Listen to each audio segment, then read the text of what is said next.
Selamat datang di Geografi Channel. Kali ini kita akan membahas mengenai karakteristik negara sedang berkembang. Pengertian dan karakteristik negara sedang berkembang. Yang pertama adalah pengertiannya.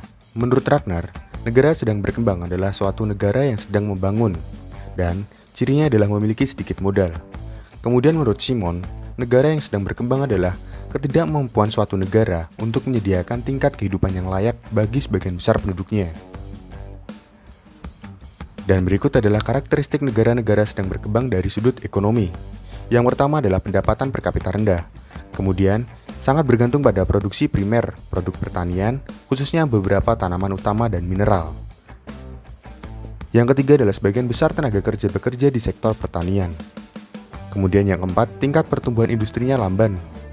Dan yang terakhir adalah produktivitas dan kualitas hidup masyarakat rendah.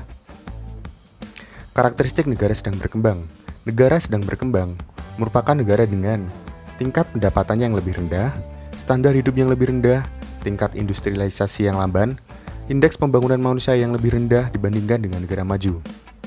Kemudian negara yang sedang berkembang biasanya memiliki kekurangan berupa infrastruktur industri dan kekurangan pada fasilitas pendidikan, kesehatan, komunikasi, dan transportasi.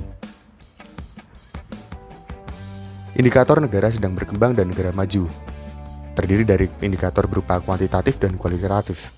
Yang pertama adalah kuantitatif, mencakup pendapatan per kapita, tingkat pertumbuhan ekonomi, tingkat pengangguran, tingkat inflasi, dan laju pertumbuhan penduduk. Yang selanjutnya adalah kualitatif, atau kualitas suatu negara, penduduk suatu negara. Misalnya adalah pendidikan, kesehatan, gizi, hukum, dan keadilan. Yang pertama adalah pendapatan per kapita. Sebuah negara dikatakan makmur apabila rakyatnya memiliki pendapatan per kapita yang tinggi. Nah, di sini negara sedang berkembang memiliki pendapatan per kapita antara 876 US dollar hingga 10.275 US dollar. Ini adalah tabel pendapatan per kapita di ASEAN menurut World Bank tahun 2014. Di sini hanya Singapura, Brunei, dan Malaysia yang melebihi 10.000 US dollar. Selebihnya berada di bawah 10.000 US dollar. Kondisi ekonomi, pertumbuhan ekonomi, kegiatan utama di sektor perekonomian, dan ketersediaan modal serta pemanfaatan sumber daya alam. Ini merupakan faktor dari kondisi ekonomi. Selanjutnya adalah kondisi ekonomi yang pertama, pertumbuhan ekonomi. Kestabilan pertumbuhan ekonomi yang dimiliki suatu negara ditunjang oleh beberapa faktor, yaitu faktor ekonomi dan faktor non-ekonomi. Faktor ekonomi mencakup sumber daya alam, sumber daya manusia, perbankan, modal, usaha, dan teknologi. Sedangkan faktor non-ekonomi meliputi kestabilan politik. Kegiatan utama perekonomian. Negara sedang berkembang biasanya masih mengandalkan sektor-sektor primer seperti pertanian, kehutanan, pertambangan, dan perikanan. Kegiatan di sektor ekonomi yang di sektor industri, pengolahan, dan jasa masih sangat kurang. Kemudian ketersediaan modal. Negara sedang berkembang memiliki ketersediaan modal yang sangat sedikit atau kurang karena pendapatannya hanya cukup untuk kebutuhan sehari-hari, sehingga masih sedikit peningkatan kualitas produksi dan kuantitasnya. Kemudian pemanfaatan sumber daya alam. Bukan berapa kaya suatu negara memiliki sumber daya alam, namun seberapa efisien dan optimal untuk mengolah sumber daya alam yang ada. Pada negara sedang berkembang, belum bisa memanfaatkan sumber daya alam secara efisien dan optimal. Kemudian tingkat kesehatan. Tingkat kesehatan beberapa indikator berikut ini. Yang pertama adalah angka harapan hidup, angka kematian, angka kesakitan, status gizi masyarakat, dan angka kematian bayi dan ibu melahirkan. Pada negara berkembang, indikator-indikator tersebut biasanya pada tingkat yang berada pada tingkat rendah.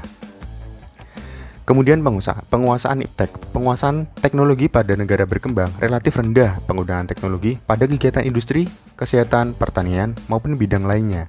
Hal ini disebabkan karena rendahnya pendidikan dan kurangnya modal untuk pengadaan teknologi tersebut. Selanjutnya adalah pendidikan. Tingkat pendidikan di negara sedang berkembang biasanya masih sangat rendah atau kurang. Hal ini karena belum mampunya pemerintah untuk menyediakan fasilitas pendidikan yang secara merata. Dan salah satu faktor pendidikan adalah angka melek huruf.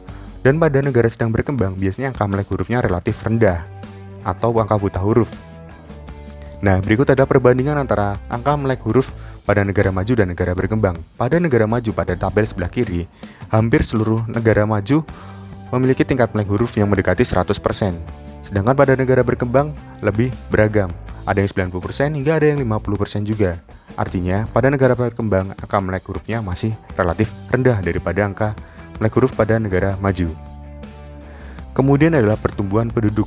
Kondisi kependudukan di negara sedang berkembang ditandai dengan tingkat kelahiran dan tingkat kematian bayi yang tinggi. Tingkat kelahiran yang tinggi ini menyebabkan banyak penduduk pada negara tersebut dan tingkat kematian bayi disebabkan karena fasilitas kesehatan yang belum memadai sehingga banyak bayi yang mati ketika dilahirkan. Sekian, terima kasih dan glory geografi.